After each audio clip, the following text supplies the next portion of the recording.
Hello. So today in this video, I wanted to discuss the topic of what I call the liberation equation. Um, the Buddha taught one teaching. I've mentioned this in other videos.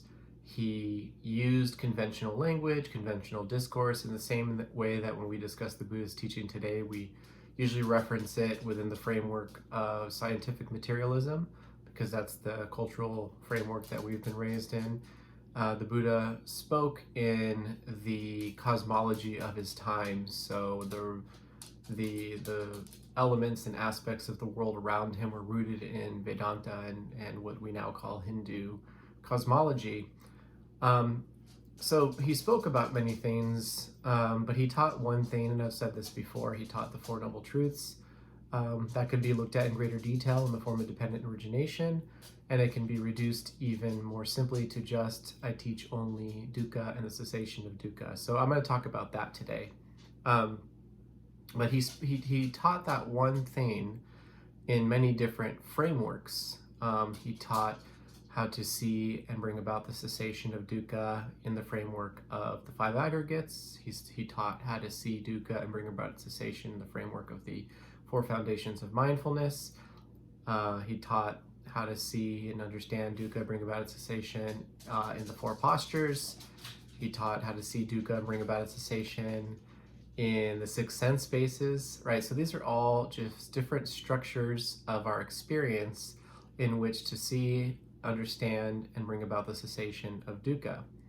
So this is what I call the liberation equation. And the reason I call it the liberation equation is because I was listening to a TED Talk and other videos by the scientist Donald Hoffman. And he is the scientist who's responsible for what he calls the interface theory of perception, which is a super interesting theory. And I'll resist the temptation to talk about that. But he said something that I found to be very interesting and useful, which is he said that all good science, all good mathematics can be expressed in precise, simple, clear equations. And one example of that is Einstein's theory that shows energy and matter to be equal to each other, that matter is just a denser form of energy, which is E equals mc squared, right?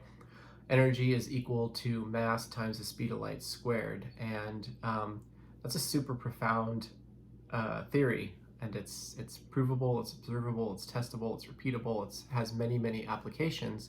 And it fits into about maybe an inch and a half or less, depending on the size of your handwriting, suppose, on a piece of paper. So you look around YouTube, you look around Reddit, you look around any type of discussion group about spirituality or spiritual awakening, and we have lots and lots and lots and lots of words, and we complicate things and we redefine things. And the Buddha knew this was going to happen. One of the talents of the Buddha is that he can see into the future, not because he was psychic or maybe because he was, but because he can see conditionality to the point that he can see where things are going to lead. That's one of the talents of being able to see things through the eyes of conditionality. But he knew that the teachings would be corrupted and confused, and that they would get cultural add-ons. The different Buddhisms we see around the world are all they all have cultural narratives added onto them. And like I said at the beginning of this video, when Buddhism came to the West, it was assimilated into Western scientific materialism, physicalism. When Buddhism in its earlier life went north into China and Japan, it was assimilated into Taoist and Confucianist and Shinto ways of thinking. When Buddhism went to Southeast Asia, it was assimilated into animist religions of those cultures.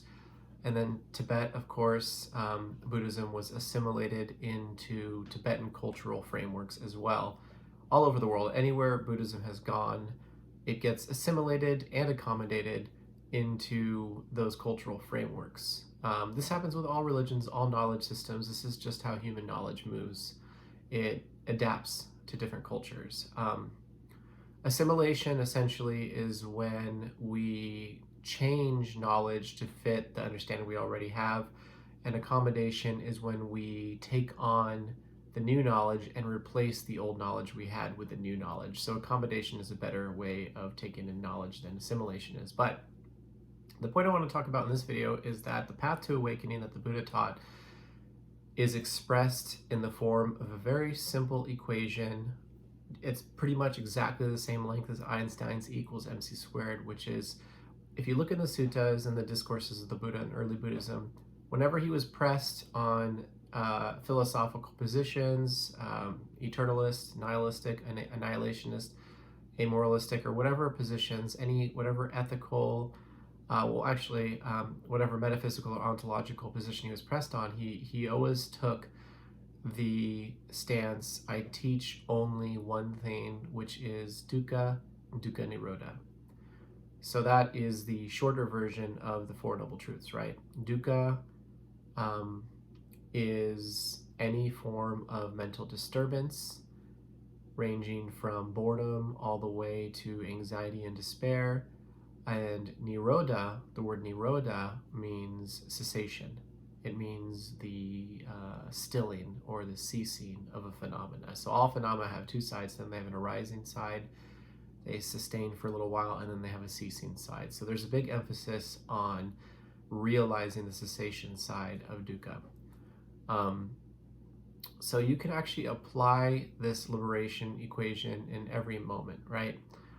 Dukkha, dukkha nirodha. Everything comes down to this. Whatever you believe, whatever framework you have for reality, whatever framework you have for culture, none of that actually needs to be looked at right in this moment that you're in right now. All that needs to be looked at in this moment is dukkha present or is it absent? If it's present, you want to be able to see it. And then you want to understand its cause, and you want to realize its cessation. So seeing and abandoning dukkha, seeing and realizing the cessation of dukkha is that moment-to-moment practice. So for example, this morning I was a little bit late to work, and my toddler was making it difficult for me to put him in the car seat. And immediately I was aware of tension arising in the body.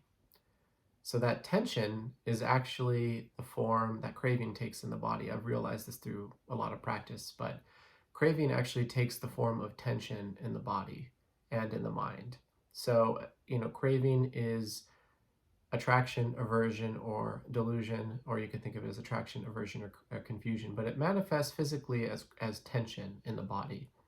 So I felt the tension arise, and then from that tension is the sensation of frustration, and then from that frustration is the mental proliferation of thoughts that come from that frustration. Like, I'm going to be late. Why can't he just listen, right? So these start to bubble up. But since I've been doing this practice for so long, I notice it at the level of tension. So as soon as the tension arises, immediately my mind relaxes the tension. So that's the dukkha, and then the dukkha nirodha. And since this has become a habit for me, anytime mind reaches an obstacle or mind reaches a desire, the tension arises and the mind immediately relaxes that tension. And that's pretty much it. That's the liberation equation. See dukkha arising in the form of tension, and immediately nirodha that dukkha, cease that dukkha. Let it go, relax, come back to the breath.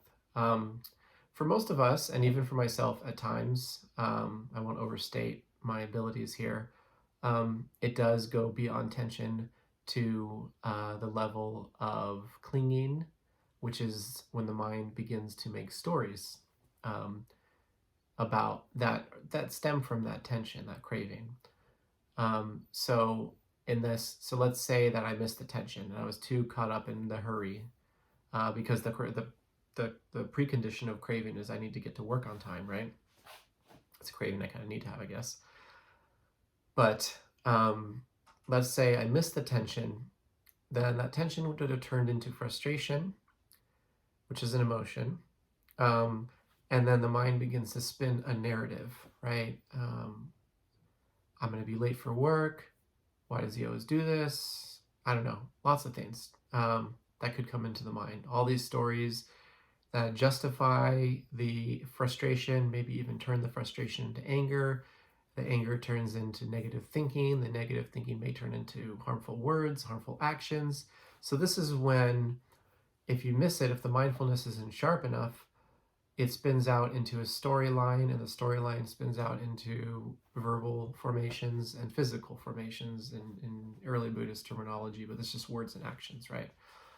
So you've missed it, and then you could still catch it at that level, even if it's gone to the level of action, of speech or body.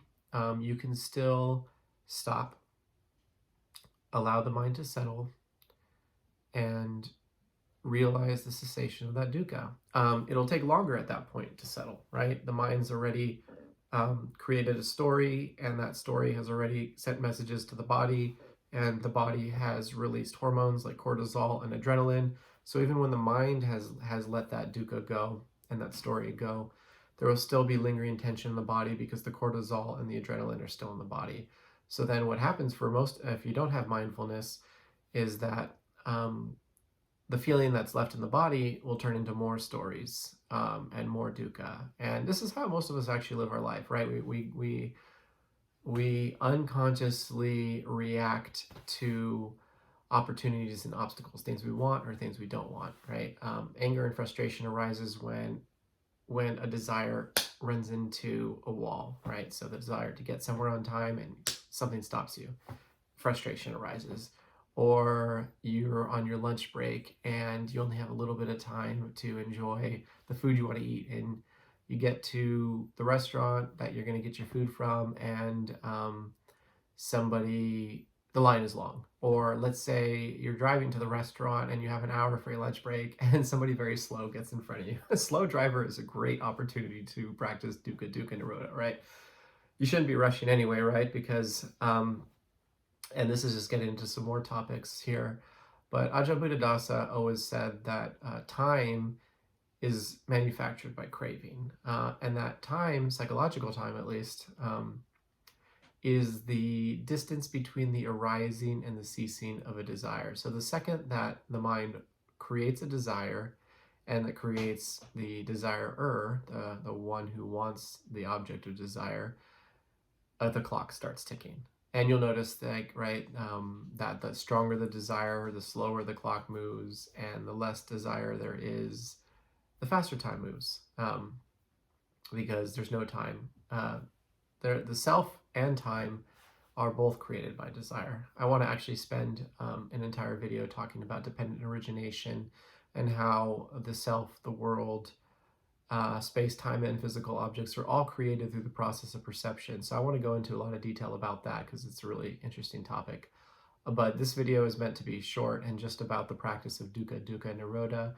You can call it the enlightenment equation, you can call it the liberation equation. It's really just the Buddha's core teaching.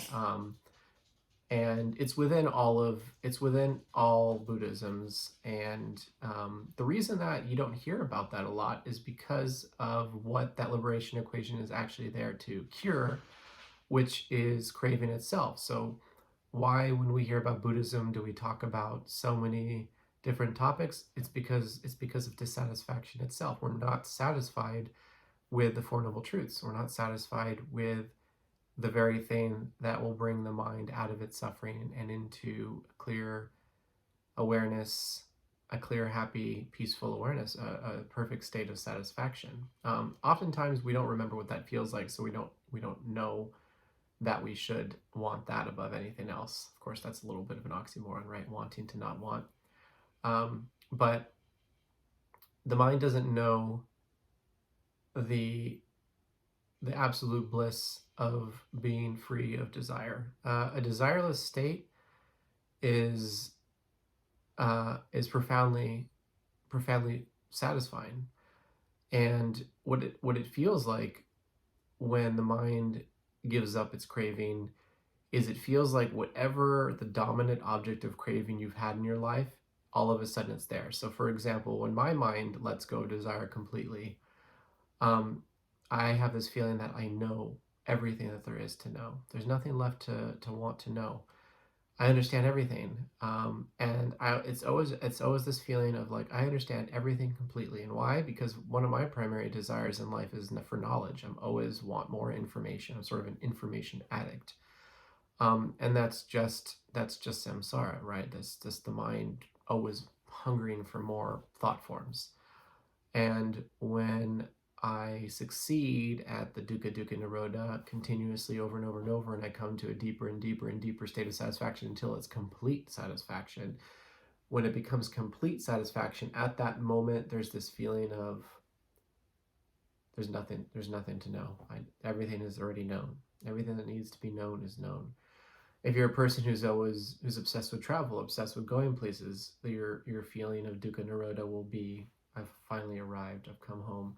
If you're a person whose life is dominated by wanting to be loved, your experience of Dukkha Nirodha will be of perfect love, right? Absolute love, feeling completely loved. If you're a person who, I don't know, maybe who's always hungry, your feeling of Dukkha Nirodha will be like satisfaction in the belly area, probably, right? So whatever it is that dominates your desire train or your desire narrative, that's what will characterize the feeling of Dukkha Nirodha. And I'm also talking a little bit about jhana here.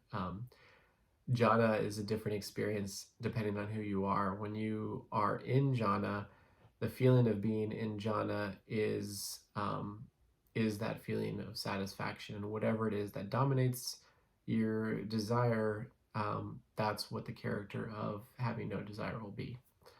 So practice that. I mean, that's all there is to practice. You can have whatever philosophical or religious system you want. This is a phenomenological practice. This is an experiential practice. It's not about what thoughts you have, what beliefs you have, although when you're really practicing, you do need to investigate your thoughts and the effect of those thoughts, your beliefs and the impact of those beliefs. How do your thoughts and beliefs shape your experience? Because really it all comes down to going from dukkha immediately into dukkha nirodha, going from suffering immediately into non-suffering, going from desiring immediately into non-desiring, going from tension immediately into relaxation, however you want to frame this, right? It's all the same. The most experiential aspect of it that I could say is going from tension into non-tension, or going from desire into the absence of desire. This complete sense of presence, this complete sense of having nowhere to go, having nothing to do, nothing to say, nothing to know, just being completely satisfied. And all you got to do is remember that liberation equation, dukkha, dukkha nirodha.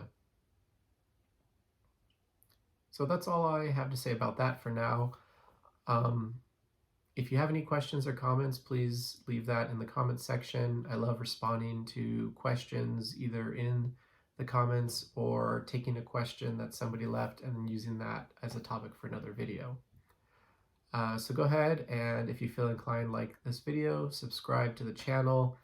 The next video I plan to make is on the question of stream entry. It's a very popular topic out there right now, and I have some things to say about it. So the next video I make is on the topic of what is stream entry and how does that relate to the 10 fetters and dependent origination, and I think that'll be a really interesting one.